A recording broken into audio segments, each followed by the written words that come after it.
I, 32F, have reached my breaking point with my sister-in-law Melissa's 38F. Constant need to one-up everyone, especially my husband Eric, 34M. This has been going on for years and I can't take it anymore. Eric and I met about 8 years ago at a tech conference in San Francisco. I was there representing my marketing firm, and he was giving a presentation on a new software he'd developed. I was immediately impressed by his intelligence and passion, but what really drew me in was his kindness. After his talk, I saw him patiently explaining complex concepts to an elderly attendee who was clearly out of his depth. That's just who Eric is, always willing to help others, even at his own expense. We started dating soon after, and everything was perfect except for one thing: Eric's older sister, Melissa. From the moment I met her at a family dinner, I could sense this weird competitive vibe from her. At first, I brushed it off as normal sibling rivalry, but as time went on, it became clear it was much more than that. Melissa would constantly bring up her job as a financial advisor, dropping hints about her big clients and the deals she was closing. She'd talk about her expensive vacations, her designer clothes, her country club membership, anything she could to make herself seem superior. What made it worse was that Eric would just smile and nod, never challenging her or standing up for himself. When I asked Eric about it, he'd just shrug and say, "That's just how Mel is. She needs the boost sometimes."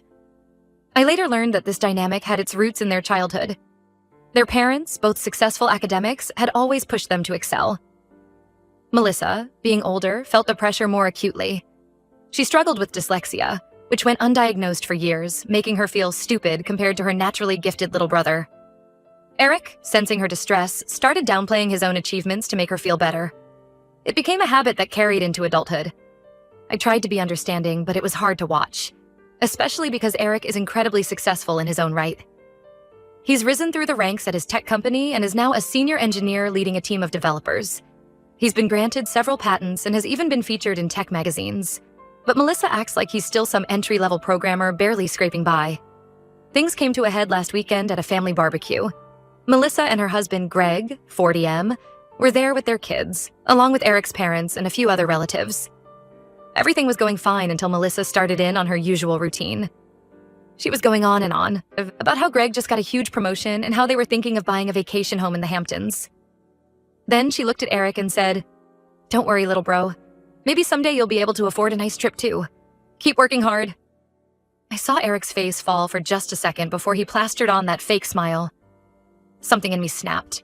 Before I could stop myself, I said, "Actually, Melissa, Eric's doing just fine.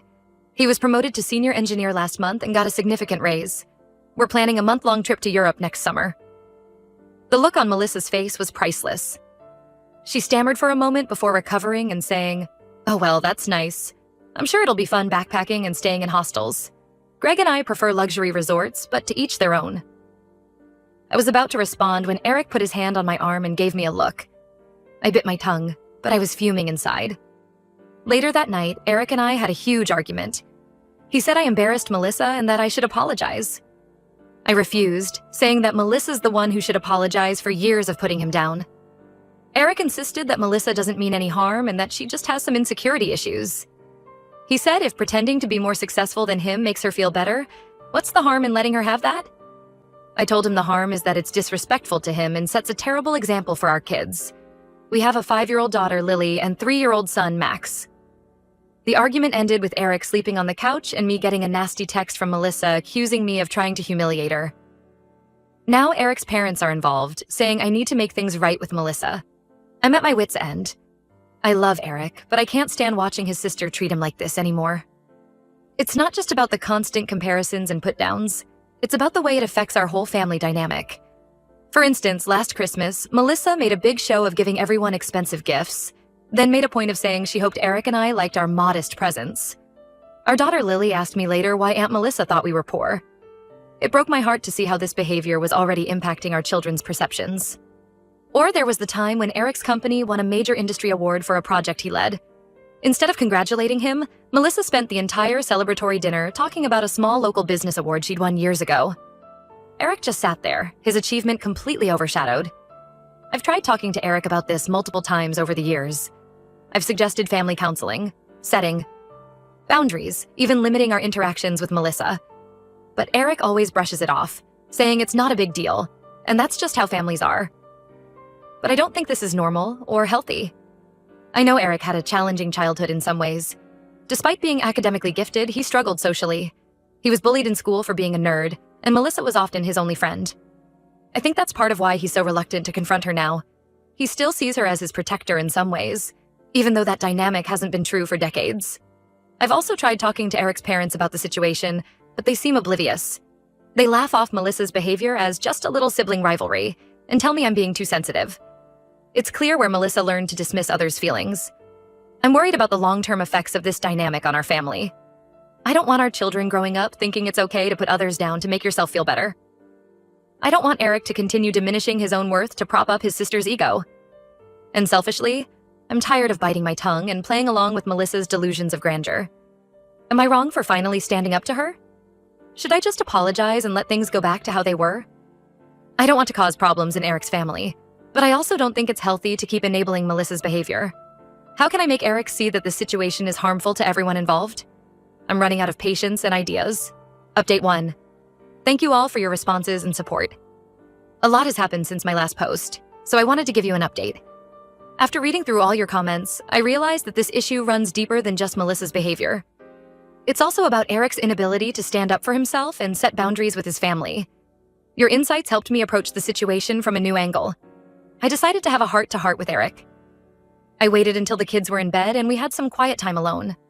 I started by telling him how much I love him and our family, and how I'm worried about the impact Melissa's behavior is having on all of us. I explained how Lily had asked me why Aunt Melissa always says Daddy's not good at his job. That seemed to really hit home for Eric. We talked for hours, delving into childhood memories and family dynamics I'd never fully understood before. Eric opened up about why he lets Melissa treat him this way. He told me about an incident from when they were teenagers. Melissa, struggling with undiagnosed dyslexia and feeling like a failure compared to her genius little brother, had a mental health crisis. Eric found her in the bathroom, contemplating self-harm. He talked her down and promised he'd always be there for her, that he'd never let her feel less than again. This promise, made by a scared 14-year-old trying to protect his sister, has shaped their relationship ever since. Eric admitted that he's tired of always playing the supportive little brother role, but he's terrified that if he pushes back, Melissa might spiral into depression again. We also talked about Eric's own struggles. Despite his academic success, he dealt with severe social anxiety as a kid. Melissa was often his only friend and defender against bullies. This created a complex dynamic where Eric felt both protective of Melissa and indebted to her. As we talked, Eric began to see how this childhood dynamic was no longer serving either of them. He realized that by constantly diminishing himself, he wasn't actually helping Melissa. He was just enabling her insecurities and preventing her from developing genuine self-esteem. We agreed that this situation isn't healthy for anyone involved, including Melissa. Eric admitted that he's noticed how our kids are starting to internalize some unhealthy attitudes from observing these family interactions. This was a major wake-up call for him. After much discussion, we decided to approach this as a team. Eric agreed to have a serious talk with Melissa, with me there for support. We invited Melissa and Greg over for dinner last night to clear the air. The conversation was tense from the start. Melissa immediately tried to play the victim, saying I had humiliated her at the barbecue. But Eric surprised me by speaking up. He calmly told Melissa that while he loves her, her constant need to put him down and exaggerate her own success is hurtful and needs to stop.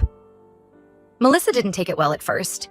She got defensive and tried to brush it off as just joking around. But Eric stood his ground.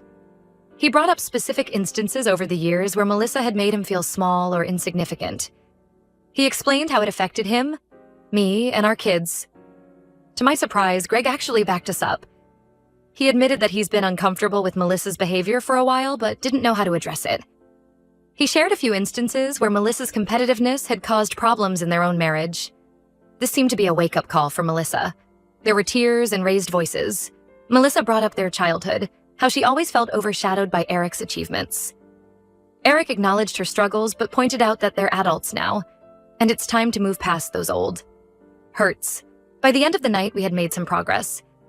Melissa apologized for her behavior, though I'm not sure how sincere it was. She agreed to try to be more mindful of her words and actions in the future. We made plans for her to spend more one-on-one time with Eric, hoping that rebuilding their bond as siblings might help alleviate some of her insecurities.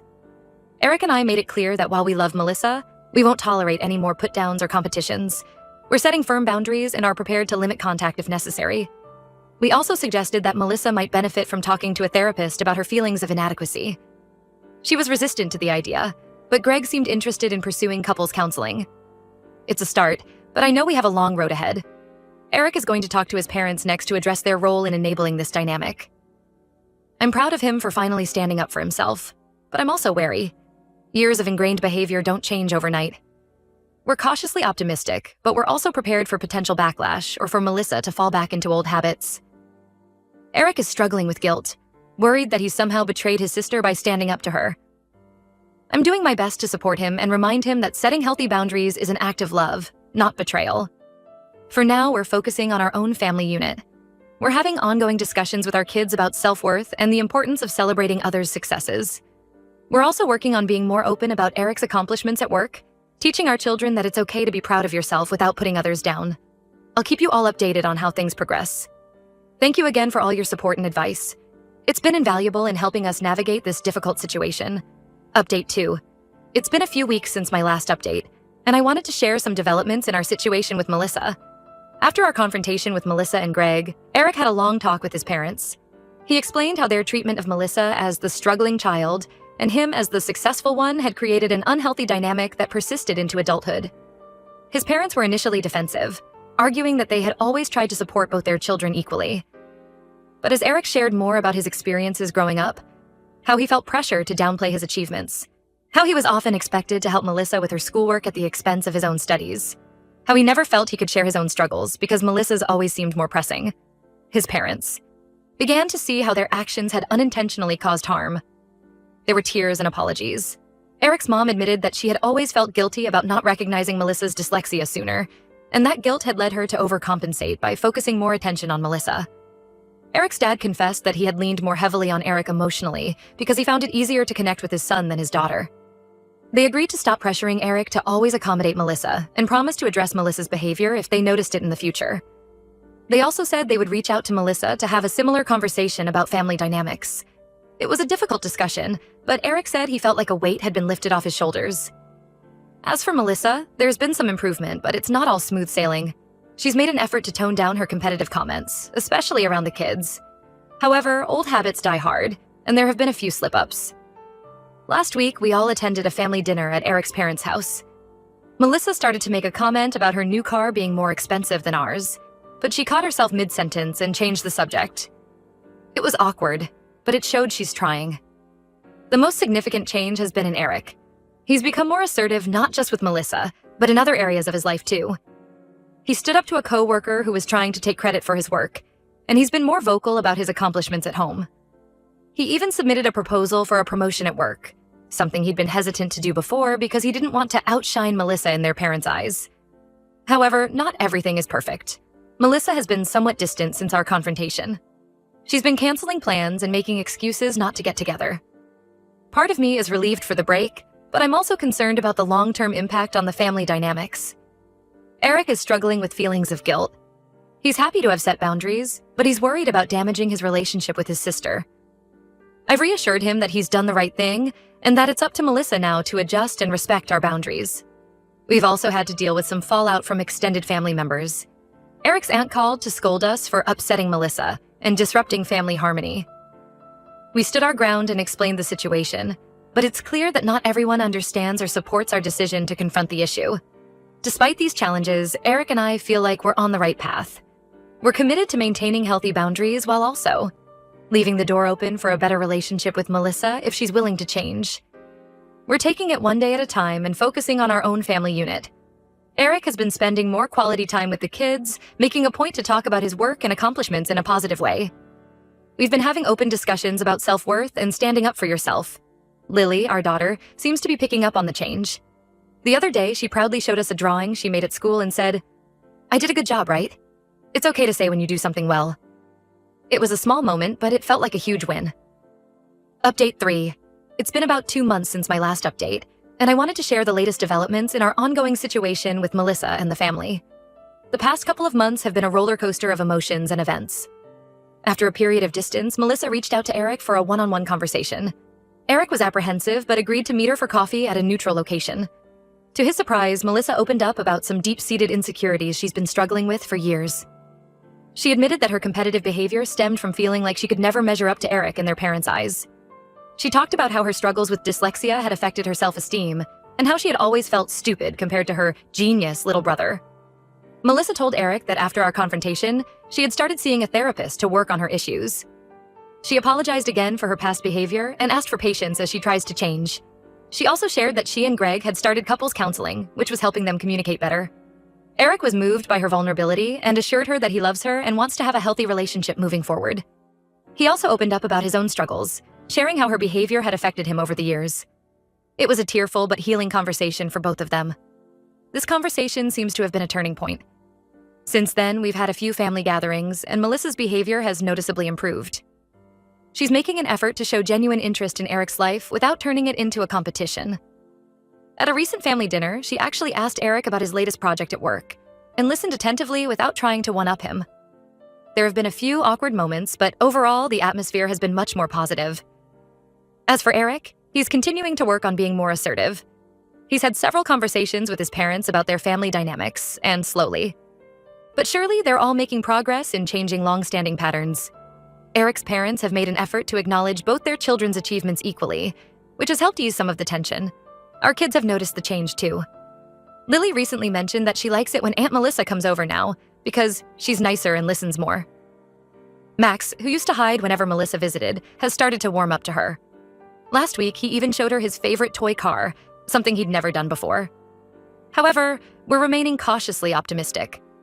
We know that real, lasting change takes time and effort. We're committed to maintaining our boundaries while also supporting Melissa's efforts to improve. There have been a few bumps along the way.